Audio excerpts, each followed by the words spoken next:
Hey everyone, how are you guys going? My name is Sindel, I hope you guys are going well. And welcome to this drawing time-lapse video of Omega Flowey, or Photoshop Flowey, whatever you want to call him. Like, I saw on the Undertale wiki that his name is Photoshop Flowey, but I don't really like calling him that since, like, it doesn't sound like as scary as, like, who Omega Flowey actually is. So yeah, Omega Flowey just sounds better, but that doesn't have anything to do with what we're talking about right now, so... Anyways, this is drawing time-lapse that I did, because I chose to do this character as part of the series, as part of this whole speed drawing series, because I'm a huge fan of Undertale. I recently finished the game, like, I think it was like 20-ish days ago by the time I'm recording this. I recently finished a Genocide run. I finished a Pacifist run a while ago.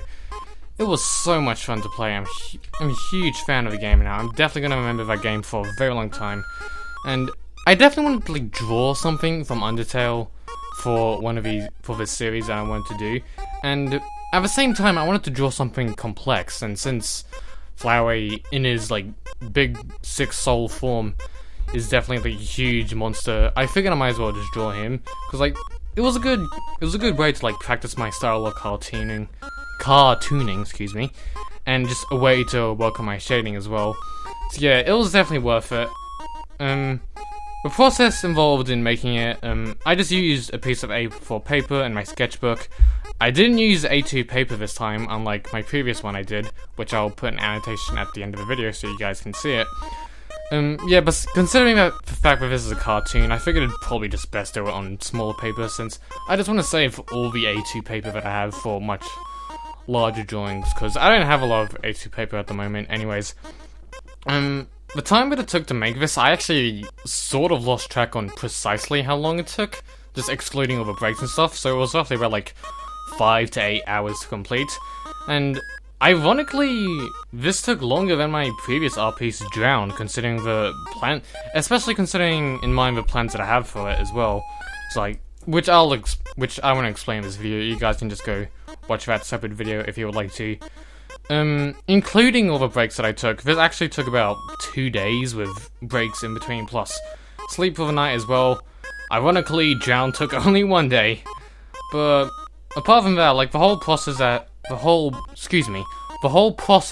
it took to make it, I started off with all the construction lines to figure out the basic look of Flowey, as I go in detail with his features along the way, and then I outlined it with a fine liner, not an 8B pencil, and yeah, I outlined the whole thing, erased all the construction lines, and I used 3 different fine liners with different nib sizes to get in detail with larger and smaller features, just to make it stand out, like for example, Frisk's tiny hand, excuse me.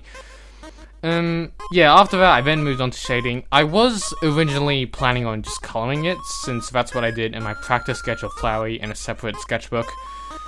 Yeah, because I recently bought some coloring pencils to try out, but then I changed my mind and just stuck with shading, since I haven't done a lot of coloring before and it wasn't going to look great anyway. Yeah, I'm gonna maybe try and like experiment just to get good with that sort of stuff, because like I don't regret buying those pencils. I might probably just find some more time to get better at like actual really good coloring pencils.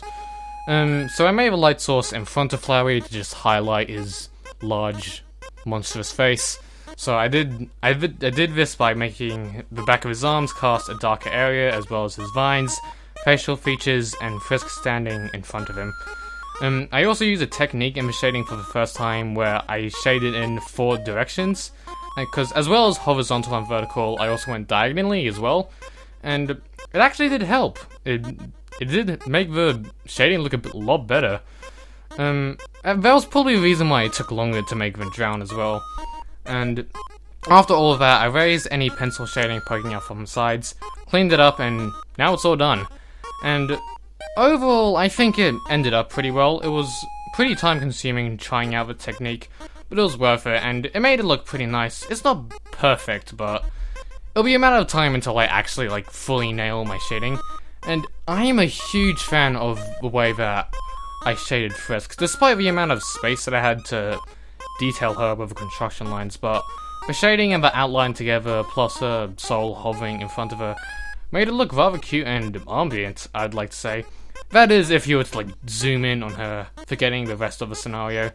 And as for Flowey, he turned out pretty well too. I can definitely see improvement in the amount of shading that I'm using.